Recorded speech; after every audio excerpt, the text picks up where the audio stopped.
اعوذ باللہ من الشیطان الرجیم بسم اللہ الرحمن الرحیم۔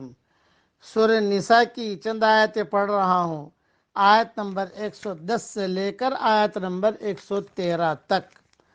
وَمَن يَعْمَلْ سُوءًا أَوْ يَظْلِمْ نَفْسَهُ ثم يستغفر الله يجد الله غفورا رحيما۔ جو شخص کوئی برائی کرے یا اپنی جان پر ظلم کرے پھر اللہ سے استغفار کرے تو وہ اللہ کو بخشنے والا، مہربانی کرنے والا پائے گا۔ وَمَن يَكْسِبْ إِثْمًا فَإِنَّمَا يَكْسِبُهُ عَلَى نَفْسِهِ، اور جو گناہ کرتا ہے اس کا بوجھ اسی پر ہے۔ وَكَانَ اللَّهُ عَلِيمًا حَكِيمًا، اور اللہ بخوبی جاننے والا اور پوری حکمت والا ہے۔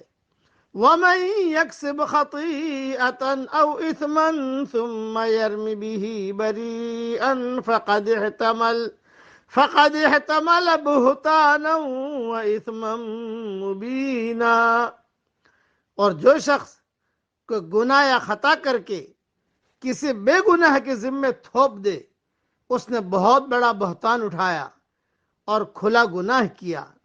وَلَوْلَا فَضْلُ اللَّهِ عَلَيْكَ وَرَحْمَتُهُ لَهَمَّتْ طَائِفَةٌ مِّنْهُمْ أَن يُضِلُّوكَ، اگر اللہ تعالیٰ کا فضل اور رحم تجھ پر نہ ہوتا تو ان کی ایک جماعت نے تو تجھے بہکانے کا قصد کر ہی لیا تھا۔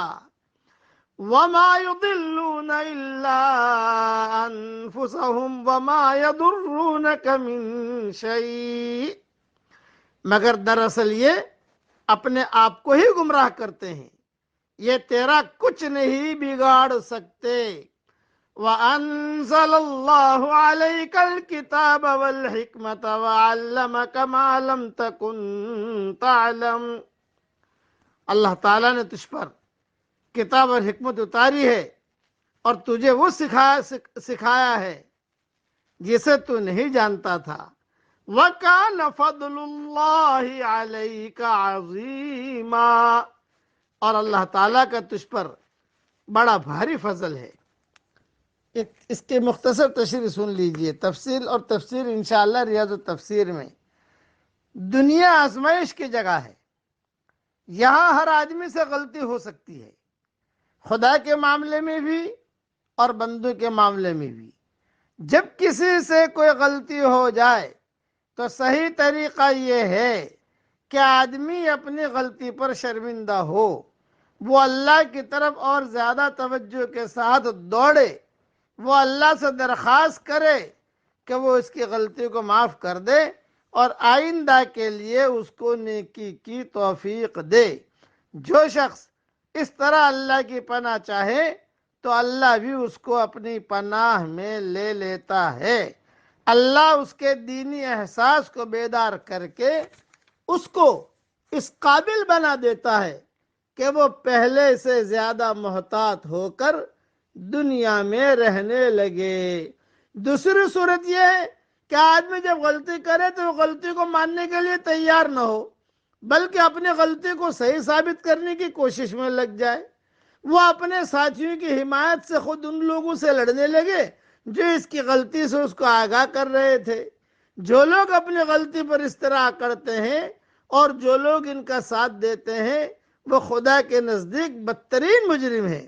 وہ اپنی غلطی پر پردہ ڈالنے کے لیے جن الفاظ کا سہارا لیتے ہیں وہ آخرت میں بالکل بے معنی ثابت ہوں گے، اور جن حمایتوں کے بھروسے پر وہ گھمنڈ کر رہے ہیں وہ بالآخر جان لیں گے کہ وہ کچھ بھی ان کے کام آنے والے نہ تھے۔ اس لیے چوک ہو جائے عزت آبرو کے ساتھ اللہ کی طرف متوجہ ہو جائیے اور معافی مانگ لیجئے، اللہ تعالیٰ معاف کر دے گا۔ گناہ کو چھوڑ دیجئے، معافی مانگ لیجئے، اللہ تعالیٰ ہم سب سے راضی ہو جائے اور ہم سب کو معاف فرما دے۔